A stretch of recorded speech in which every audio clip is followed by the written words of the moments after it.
Welcome to the Towards Understanding podcast. We're going to chat to a man who grew up around his dad, who was a fiery, and now he's one of the leading experts around the world, helping those who have no fire safety around the world even commence that and then build to something that is so important for them.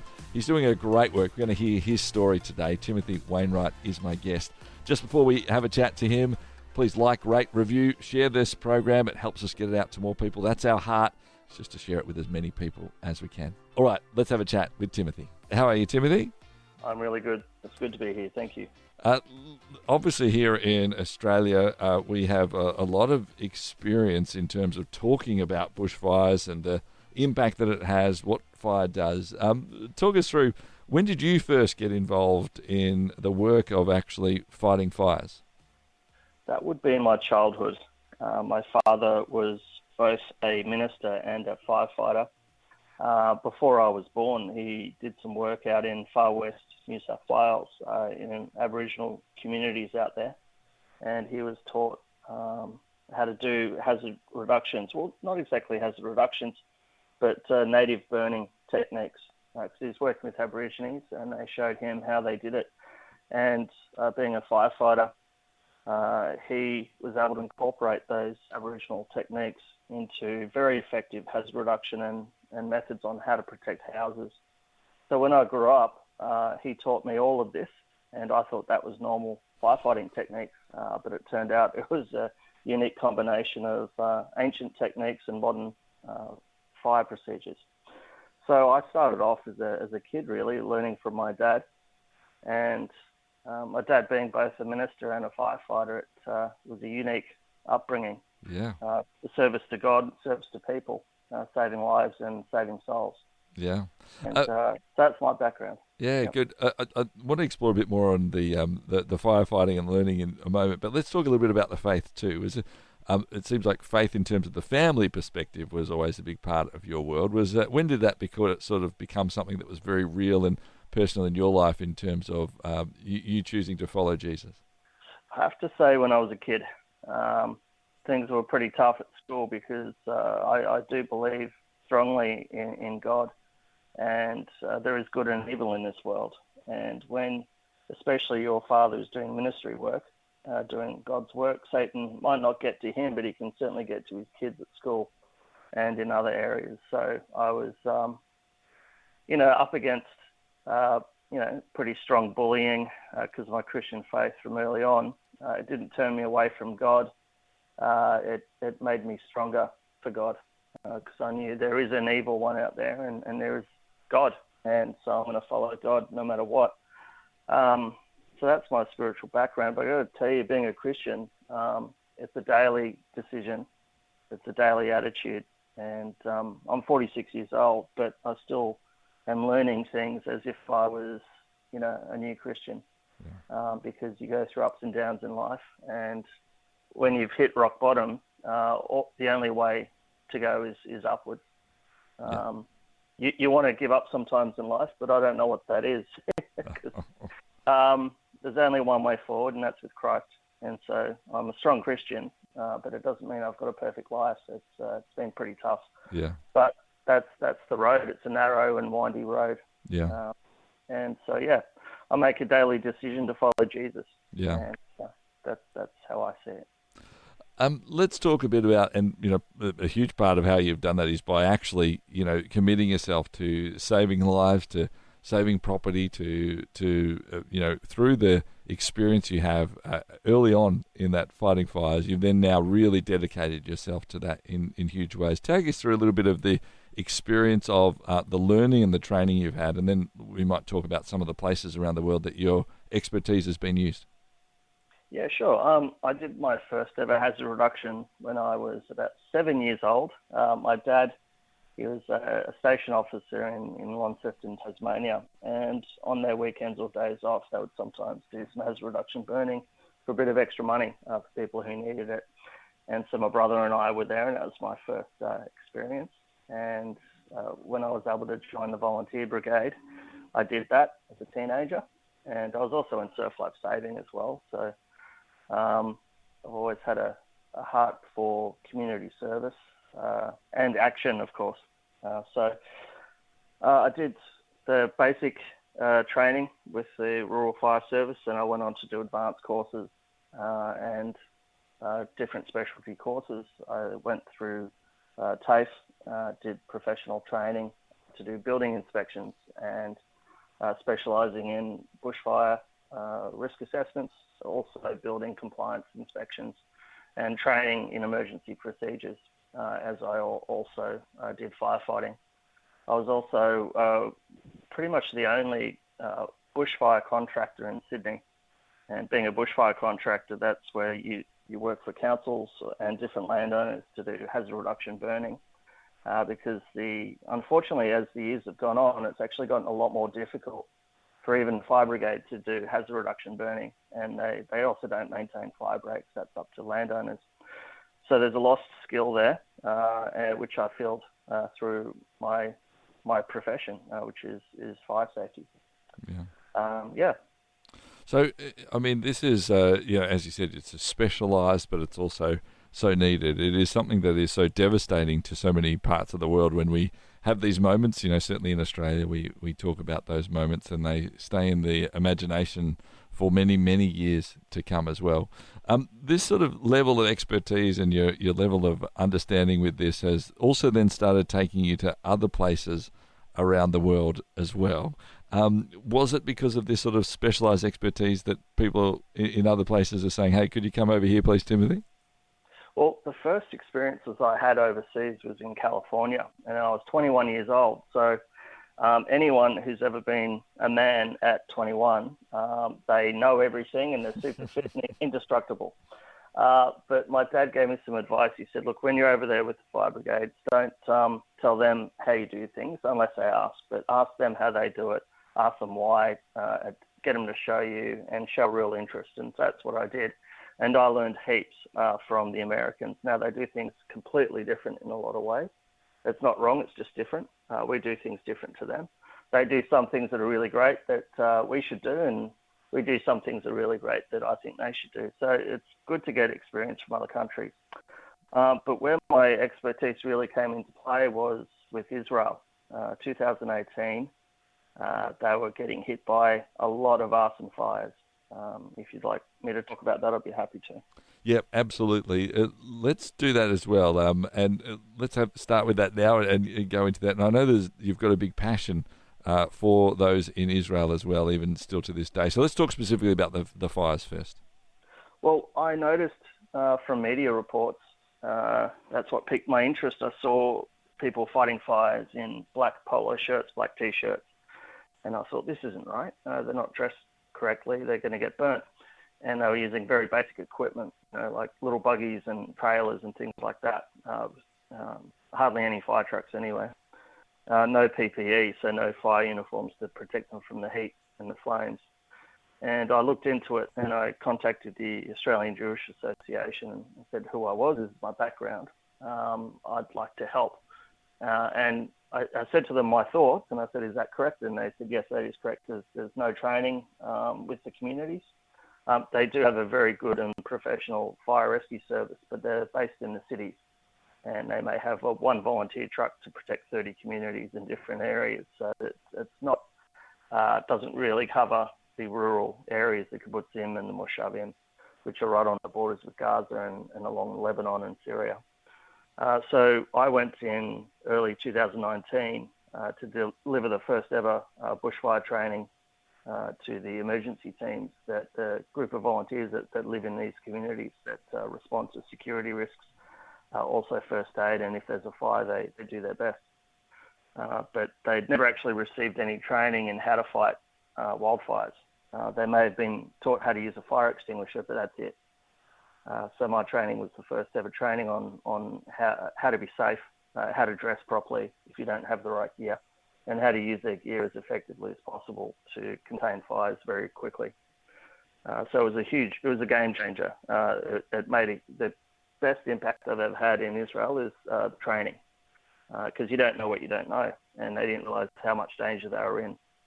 So yeah, that was my first trip to Israel, was 2019. I've been back 8 times since then, and we've trained communities along the Gaza border, Lebanon border, and the Syrian border, and also in the middle of Israel.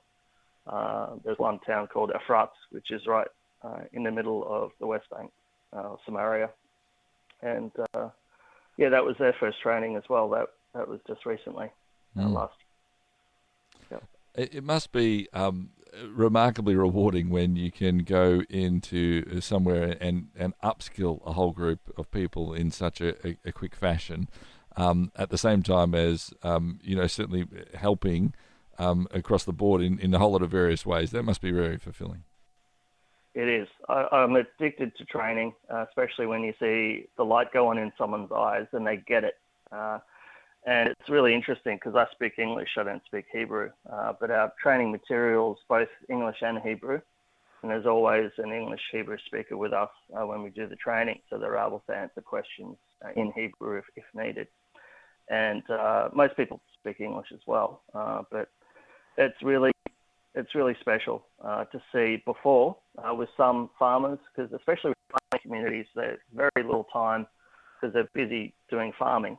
And so they're very oriented to things that make sense. And they say, basically, they said to me, cut the crap, just get to the point. That's farmers for you. And so our tactics and techniques that we teach are very basic, very simple, and they make sense, and it's something they can do. They've had some visitors, not so much training courses, but some visiting American firemen telling them what to do and how to do it. But without the equipment, it's a bit difficult to teach, fire department techniques to people who don't have the equipment to make sense of it, and also no fire uniforms to protect them from the heat. So we have to train them in a special way that they can fight fires in civilian clothing as safely as possible. So it's bushfire training, but adapted to their reality. Yeah. But we're also trying to improve their PPE. We're trying to send them some fire uniforms so that their first response people might have something to protect them a bit better. But it's a huge task. It's a nationwide issue because the communities, there's no rural fire service like we have, where every community would have a fire truck and a system behind it. That's what we're actually trying to establish over there. Mm.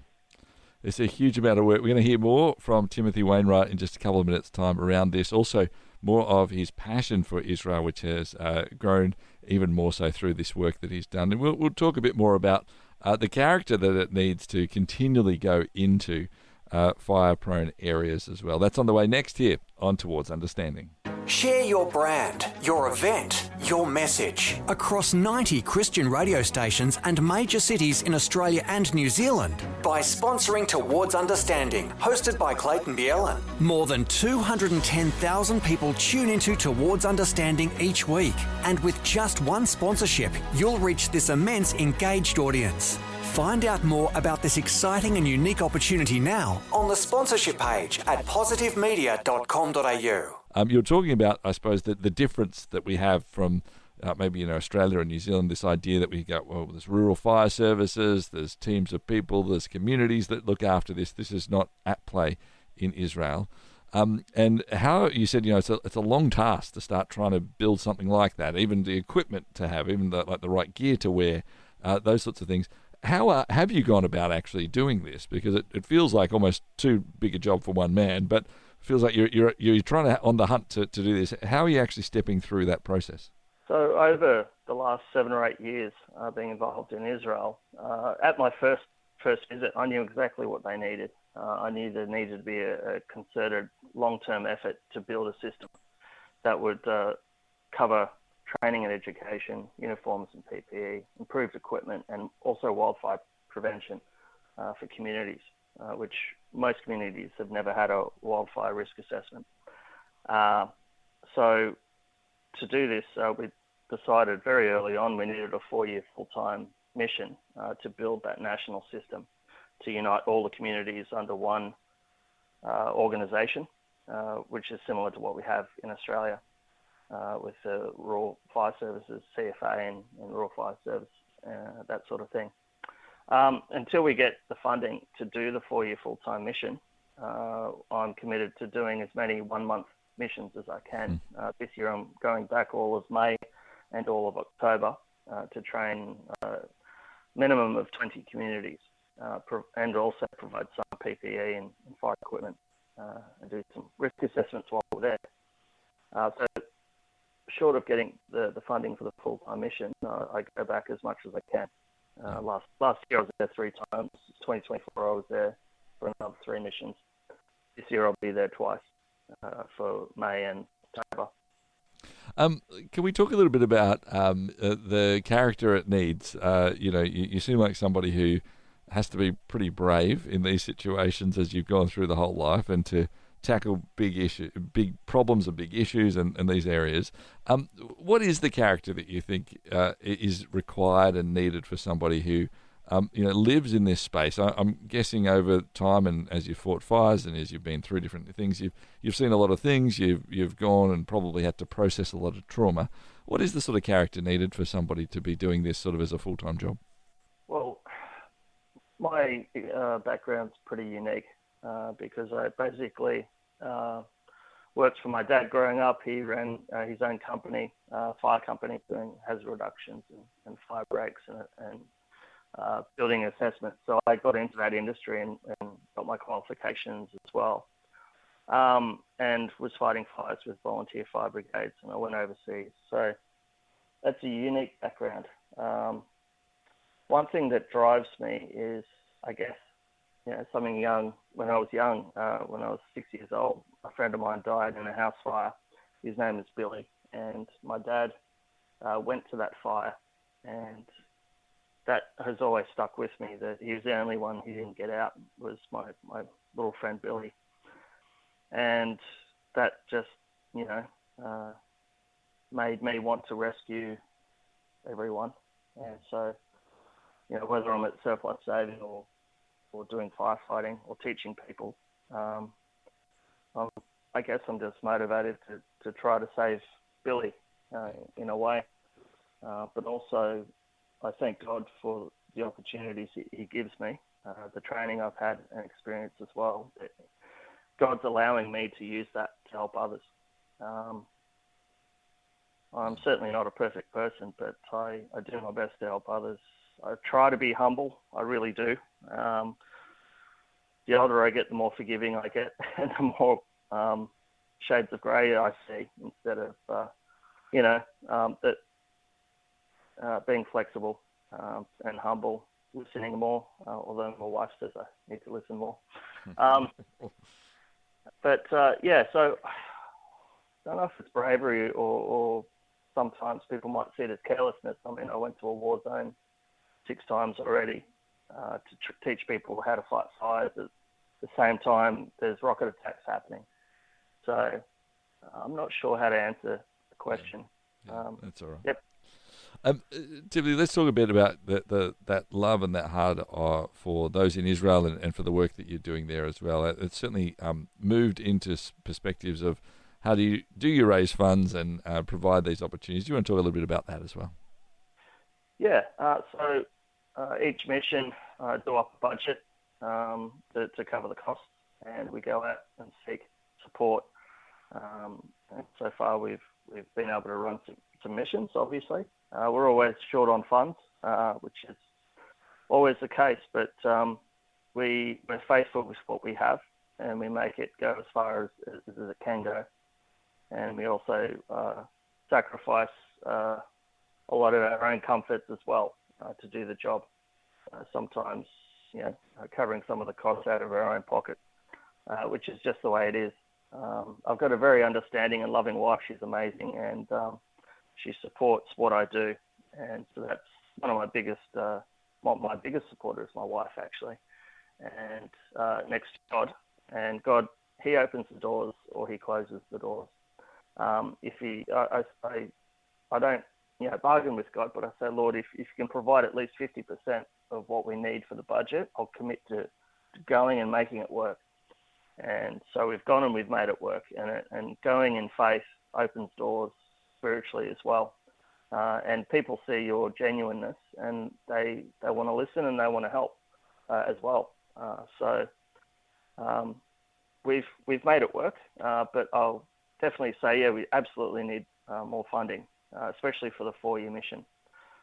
There's also a need for armoured fire vehicles, which they don't have in Israel, but is really needed, and they're quite expensive. They cost upwards of $1 million each, which is not cheap. But in America, some fire trucks cost up to $1 million each anyway, and that's US dollars. So it's actually not a bad deal to get an armoured firefighting vehicle for Australian dollars around $900,000 mark. But that's a lot of money to ask for. But it's not for us. It's to protect people over in Israel, and that's one of the needs they have. Yeah. In terms of those next steps for you, I'm assuming it is continuing having these conversations, encouraging people to give these sorts of things, and then planning those next moments of where you're going to be. Yeah, our next steps. I'm getting ready for the May mission, so I'll be there all of May with someone else out there assisting me as well. I'm purchasing lots of firefighting gloves and helmets and things like that to give to the different communities that we train, so we can leave them with some equipment, as well as things like firefighting McLeod tools. That's a rake and a hoe in one firefighting tool, and backpack water sprayers. Also backpack leaf blowers are very effective in putting out grass fires and containing bushfires and putting out spot fires. So we're trying to raise as much money as we can to buy them the equipment they need so they can quickly go out and contain these fires. That's the next steps. The 4-year mission, full-time mission, would require me to go and live there for 4 years and set up the national system. And that's absolutely needed because I've been going there for a long time now, and there's very little funding in the fire rescue service. They don't have the money to set this up.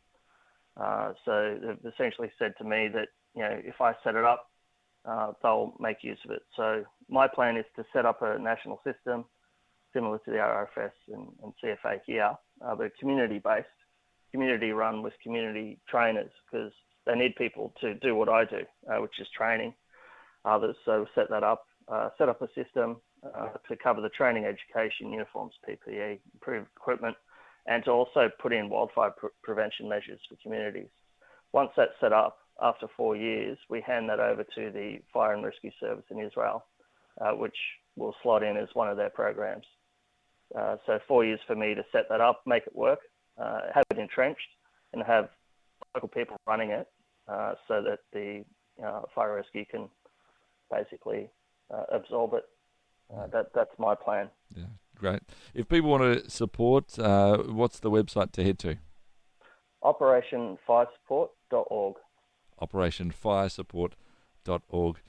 Timothy, thank you so much for taking the time to have a chat to us today. Thank you for the work that you are doing. Thank you for the incredible stories you've told, and just for explaining a little bit of the more complex parts of our world that so often we don't understand and get our hands around. Thanks so much for your time. Thank you very much. My guest, Timothy Wainwright, here on Towards Understanding.